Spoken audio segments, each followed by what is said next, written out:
Hello hi movie lovers. ఇప్పుడే తెలుసు కదా మూవీ చూశాను.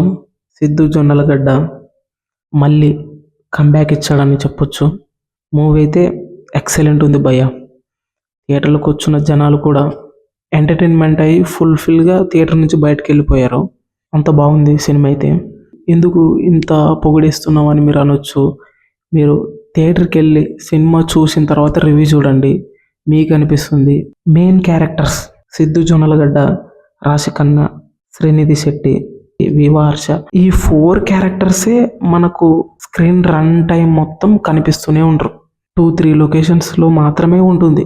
కానీ cinema story continuity, best screenplay and characterization, ఆ డైలాగ్స్ రైటింగ్, వాళ్ళ మధ్యన జరిగే కన్వర్జేషన్స్, వాళ్ళ మధ్యన జరిగే bonding and comedy and tragedy, everything ప్రతి ఒక్కటి మన సీట్ ఎడ్జ్లో కూర్చోబెడుతుంది.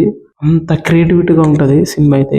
Simple story and simple screen play and simple creative things, simple dialogues మనల్ని కనెక్ట్ చేస్తుంది. ఆ సింపుల్ స్టోరీ ఏంటంటే జనాల మధ్యలో జరిగే స్టోరీనే, బట్ దాన్ని క్రియేటివిటీలో తీసాడనమాట. ప్లాట్ విషయానికి వస్తే, హీరో లవ్ ఫెయిల్యూర్ అయిన తర్వాత తను రియలైజ్ అయ్యి ఇంకో అమ్మాయిని ఎత్తుక్కొని అమ్మాయిని పెళ్లి చేసుకొని, కానీ పిల్లల్ని మాత్రం ఎక్స్ లవర్తోనే కంటాడు. ఏం మాట్లాడుతున్నావురా, నరాలు కట్ అయిపోయినాయి అనేది ఈ మూవీ ప్లాట్. చాలా కొత్తగా ఉంది కదా, సినిమా చూడండి, ఇంకో కొత్తగా ఉంటుంది. నేను స్పాయిలర్ అలర్ట్. దేవుడున్నారా. అండ్ సిద్ధు జొన్నలగడ్డ యాక్టింగ్ విషయానికి వస్తే బెస్ట్ పర్ఫార్మెన్స్ ఇచ్చాడు.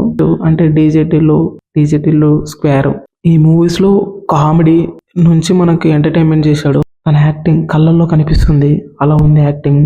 రాశికన్య, శ్రీనిధి శెట్టి, వివార్ష, వీళ్ళ ముగ్గురు కూడా సేమ్ యాక్టింగ్తో సేమ్ మంచి పర్ఫార్మెన్స్ చేశారు.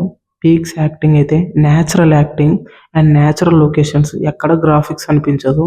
ఉన్న లొకేషన్లో మంచిగా అండ్ క్రియేటివిటీగా అండ్ యూజ్ చేసుకున్నారు యాక్టర్స్ని కూడా. అంత మంచిగా ఉంటుంది ఈ మూవీ.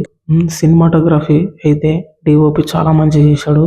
లైటింగ్ కానీ, సినిమాటిక్ షార్ట్స్ కానీ చాలా మంచిగా ఉన్నాయి. మ్యూజిక్ డైరెక్టర్ ఎవరు అనుకుంటున్నారు? మన తమన్ గారు. మంచిగా ఉంది. ఆ స్టోరీ తగ్గట్టు మ్యూజిక్ ఎక్కడ పెద్దగా హైప్ అనిపించకుండా అదే ఆ స్టోరీకి తగ్గట్టు మ్యూజిక్ ఇచ్చాడు. సాంగ్ కూడా బాగుంది అండ్ దీంట్లో డ్యాన్స్ కూడా చాలా బాగా చేశాడు మన సిద్ధు జొన్నలగడ్డ. 15 minutes ల్యాగ్ ఉందేమో అనే ఫీలింగ్ అయితే వస్తుంది. But end of the day స్టోరీలోకి ఇన్వాల్వ్ అయిన తర్వాత ఆ క్యారెక్టర్స్ చూస్తూ ఆ క్యారెక్టర్స్ లేకి మనం వెళ్ళిపోతాం అన్నట్టు. అంత క్రియేటివిటీగా డైలాగ్స్ ఉంటాయి, అంత క్రియేట్గా యాక్టర్స్ పర్ఫార్మెన్స్ చేస్తారు. అండ్ స్క్రీన్ ప్లే చూస్తున్నంతసేపు మనం ఇంట్రెస్టింగ్గా చూస్తూ ఉండిపోతాం అనమాట. అలా ఉంటుంది మూవీ. బట్ కొత్తగా ఉంది స్టోరీ కానీ, స్క్రీన్ ప్లే కానీ, డైరెక్షన్ కానీ, యాక్టింగ్ కానీ మంచిగా ఉందన్నమాట. నాకైతే బాగుంది, నచ్చింది. మీరు కూడా థియేటర్కి వెళ్ళి చూడండి.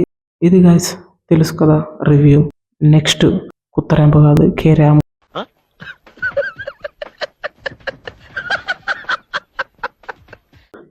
ర్యాంప్ ఈ రివ్యూ కూడా పెట్టేస్తా.